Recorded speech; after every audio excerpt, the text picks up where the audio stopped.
Hello विद्यार्थी, नमस्कार। New Narmada institute coaching संस्थान में आप स्वागत। हम आपके लिए जीके स्टडी को बढ़ाते हुए महत्वपूर्ण टॉपिक ले रहे हैं जो एग्जाम की दृष्टि से बहुत महत्वपूर्ण है। चलिए उसी कड़ी को बढ़ाते हुए नया टॉपिक लेते हैं आपके लिए हम। ठीक है, चलिए यहाँ मैंने टॉपिक लिया हूँ अन्य छोड़ो इसको, महत्वपूर्ण समितियाँ एवं आयोग। मतलब यहाँ से प्रश्न एक नए जरूर पूछता है। अगर आप समझदार हैं, पढ़े लिखे हैं, पेपर दे चुके हैं तो आपको विदित होनी चाहिए। समितियाँ यहाँ इन्हें हम बोल सकते हैं जांच आयोग या समितियाँ। किस उद्देश्य समिति बनाई गई थी, उस समिति का उद्देश्य क्या था, आपको बननी चाहिए। ठीक है, यहाँ से प्रश्न आता है। चलिए तो मैं यहाँ इसको कवर करवा देता हूँ। मैं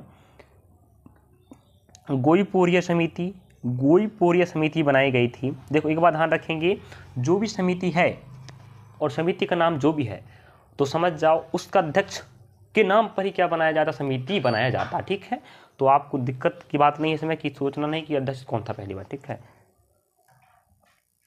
चलिए यहाँ बात कर लेते हैं। गोईपोरिया समिति, इसका उद्देश्य क्या था, बैंकिंग सेवा सुधार। जो बैंकों में सेवा दिया जाता उसमें सुधार करना था। ठीक है, अगला है सुखमय चक्रवर्ती समिति। इसका उद्देश्य क्या था, बैंक मौद्रिक प्रणाली पर पुनर्विचार हेतु बनाया गया था। ठीक है, अगला है रघुराम राजन समिति, वित्तीय क्षेत्र में सुधार हेतु। याद रखेंगे समिति का उद्देश्य क्या था, उसका कार्य क्या था और किस हेतु बनाया गया था। सुंदर राजन समिति, खनिज तेल में सुधार हेतु बनाया गया था। अगला है रेखा समिति। रेखा समिति का उद्देश्य क्या था, अप्रत्यक्ष कर के क्षेत्र में था। वांचू समिति का उद्देश्य क्या था, प्रत्यक्ष कर के क्षेत्र में कार्य करना था। ठीक है, अगला है आप देख सकते हो वांचू रेखी, समझ आता हूँ। रेखी समिति का अप्रत्यक्ष कर, अगर आप समझदार हैं, अर्थशास्त्र क्षेत्र में पढ़े होंगे तो आप जानते हैं अप्रत्यक्ष कर और प्रत्यक्ष कर क्या होता है।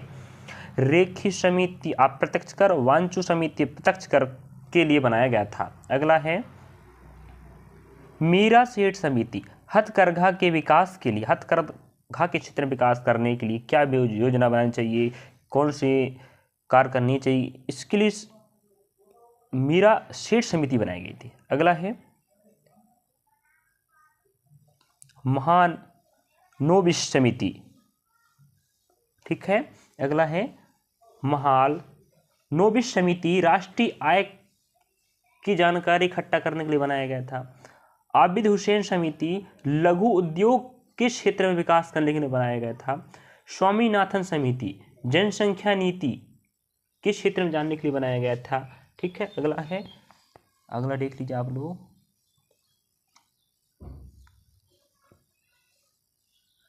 जानकीमन समिति, प्रतिभूति घोटाला की जांच के लिए बनाया गया था।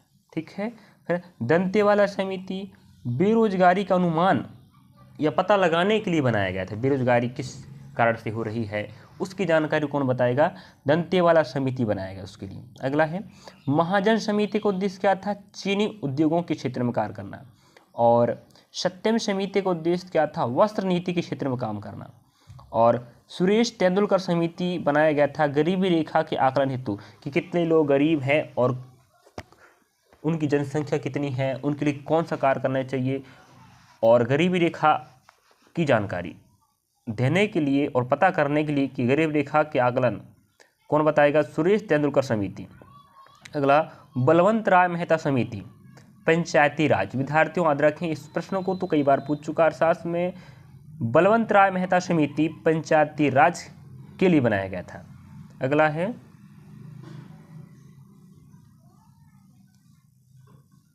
देख सकते हो आप क्या दिया है, बलवंत राय मेहता समिति हो गया। और शिवरामन समिति, नाबार्ड की स्थापना। नाबार्ड अर्थशास्त्र क्षेत्र में नाबार्ड आप देख चुके होंगे।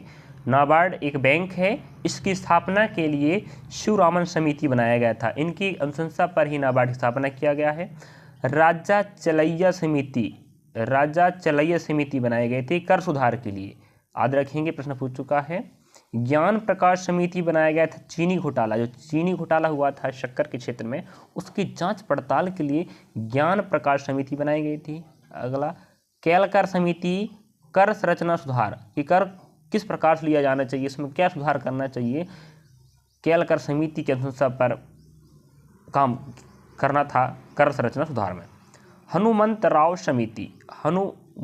समिति बनाया गया था उर्वरक के क्षेत्र में, ठीक है। हंटर आयोग, जालियांवाला बाग कांड, याद रखेंगे इसको भी, जालियांवाला बाग हत्याकांड हुआ था, इस कांड की जांच के लिए हंटर आयोग बनाया गया था कि उस कांड का कारण क्या था, कितने लोगों का नरसंहार हुआ था, जो भी जानकारी इकट्ठा करना है कौन बताएगा आपको, हंटर आयोग, इसलिए हंटर आयोग का निर्माण किया गया था। चलिए, ब्रिटिश सरकार द्वारा लिब्राहन आयोग, जो बाबरी मस्जिद हुआ था, इस बाबरी मस्जिद के निपटान के लिए लिब्राहन आयोग बनाया गया था, ठीक है। और मुंबई दंगा 1993 में हुआ था ना, इसकी जांच पड़ताल के लिए, मुंबई दंगा हुआ था 1993 में, इसकी जांच पड़ताल के लिए श्री कृष्ण आयोग का गठन किया गया था।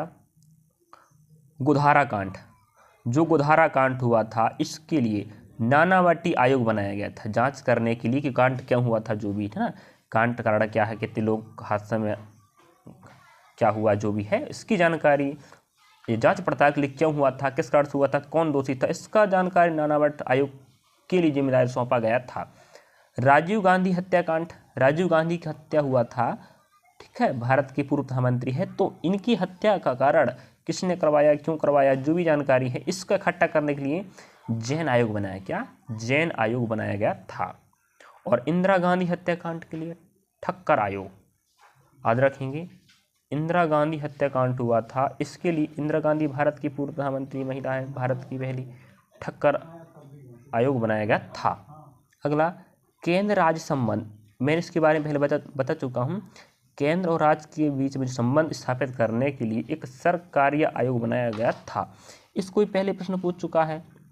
और पिछड़ी जाति के लिए सीटों का आरक्षण, जैसे आप देख चुके हो ST SC के लिए जो सीट आरक्षण है ना, इसमें कितने सीट किसको देना है, इसके लिए कौन सा आयोग बनाया गया, मंडल आयोग।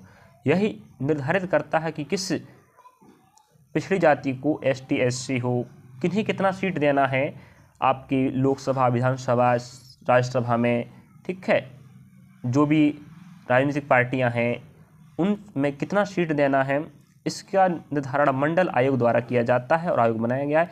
इस प्रकार यहाँ सैनिक को प्रश्न पूछ चुका है, सरकारी आयोग, ठक्कर आयोग, जन आयोग, इंदिरा गांधी हंटर आयोग पूछ चुका है, केलकर आयोग पूछ चुका है, उसके बाद फिर राजा चलैया समिति, बलवंत राय मेहता समिति, दंतेवाला समिति, स्वामीनाथन समिति, इस प्रकार आप लोग याद कर लीजिएगा। चलिए।